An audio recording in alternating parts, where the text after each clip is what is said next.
প্রিয় শিক্ষার্থীরা, আমরা একটা কোশ্চেন নিয়ে হাজির হয়েছি, যে একটা কোশ্চেনে বলা হচ্ছে যে একটা যৌগ কার্বন, হাইড্রোজেন আর অক্সিজেনের সমন্বয়ে গঠিত। সেখানে কার্বনের পার্সেন্টেজ দেওয়া আছে, হাইড্রোজেনের পার্সেন্টেজ দেওয়া আছে, কিন্তু অক্সিজেনের পার্সেন্টেজ দেওয়া ছিল না। কিন্তু আমরা তো জানি যে কার্বন, হাইড্রোজেন, অক্সিজেন নিয়ে যদি গঠিত হয় তাহলে তিনটে মিলে 100%। তাহলে আমরা কি করলাম, যে অক্সিজেনের পরিমাণটা পার্সেন্টেজ বের করলাম, যে ওই দুটার যোগফল 100 দিয়ে বিয়োগ করলেই আমি অক্সিজেনের পরিমাণ পেয়ে যাব। এবং এখানে আর একটা ইনফরমেশন দেওয়া আছে যে যে যৌগটা তৈরি হবে সেই যৌগের আণবিক ভর 150, 180, ঠিক আছে। এবং এটার প্রথম কোশ্চেন হচ্ছে আণবিক সংকেত বের করো।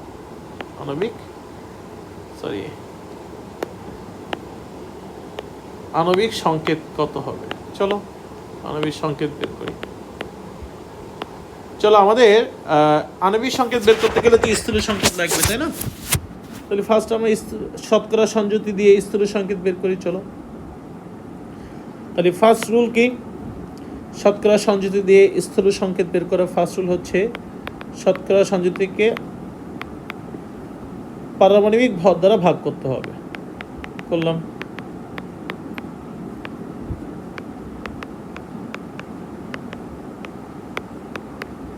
এটা হিসাব করলে আসবে 3.33, এটা 6.67, এটা 3.33। ঝামেলা হয়েছে, এটা তো ভাইয়া আসছে সব পয়েন্টে, দশমিকে। তাহলে এই দশমিক তোলার জন্য আমাদের কি করতে হবে? সবচেয়ে ছোট মান দিয়ে, এই যে ভাগফলগুলোর মধ্যে সবচেয়ে যে ছোট মান আছে সেটা দিয়ে সবাইকে ভাগ করতে হবে। সবচেয়ে ছোট মান আছে কোনটি? 3.33। তাহলে আমরা 3.33 দিয়ে সবাইকে ভাগ করব। এই যে সবাইকে 3.33 দিয়ে ভাগ করছি। এটা হচ্ছে 1, এটা হচ্ছে 2, এটা হচ্ছে 1।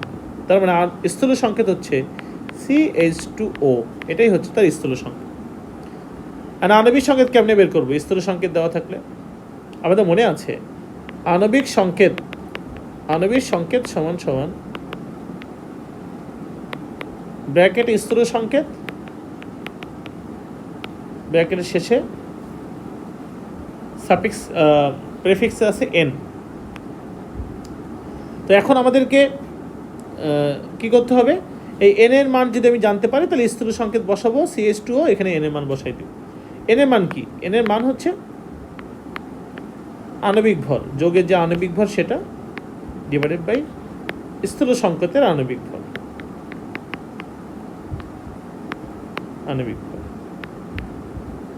ঠিক আছে। তাহলে এখানে আণবিক ভর কত? দেখো তো, যৌগের আণবিক ভর কোশ্চেনে দেওয়া আছে কত? 180। তাহলে 180 বসালাম, ডিভাইডেড বাই স্থূল সংকেত আণবিক ভর কত? স্থূল সংকেত ছিল CH2O, এটা যোগ করে দেখো 30 হবে। তাহলে n এর মান হচ্ছে 6। তাহলে আলটিমেটলি আমি আণবিক সংকেত পেয়ে গিয়েছি। তাহলে আণবিক সংকেত সমান সমান CH2O 6, C6H12O6, মানে এটা গ্লুকোজের আণবিক সংকেত। শেষ। তাহলে স্থূল সংকেত দিয়ে আণবিক সংকেত বের করা যাবে। তাহলে শতকরা সংযুতি দিয়ে আগে স্থূল সংকেত বের করতে হবে, স্থূল সংকেত দিয়ে আণবিক সংকেত বের করতে হবে কমনলি।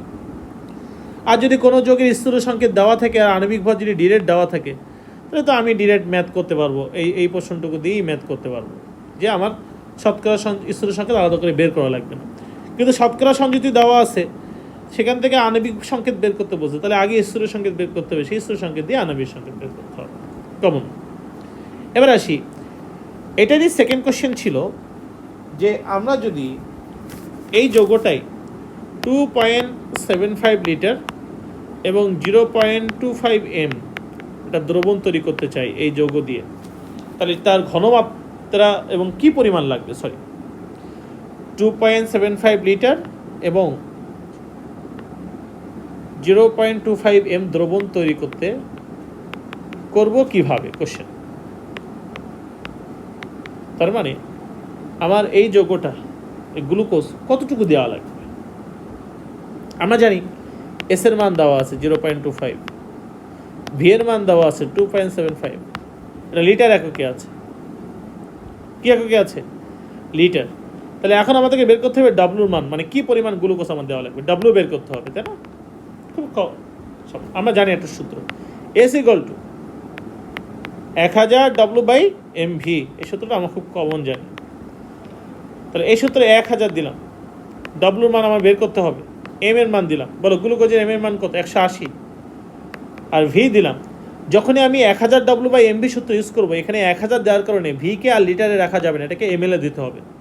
কেউ যদি ভি লিটারে এককে রেখে ম্যাথ করতে চাও, তাহলে সে আর 1000 দিবে না, সে দেবে এস ইকুয়াল টু W/mv। বুঝা গিয়েছে?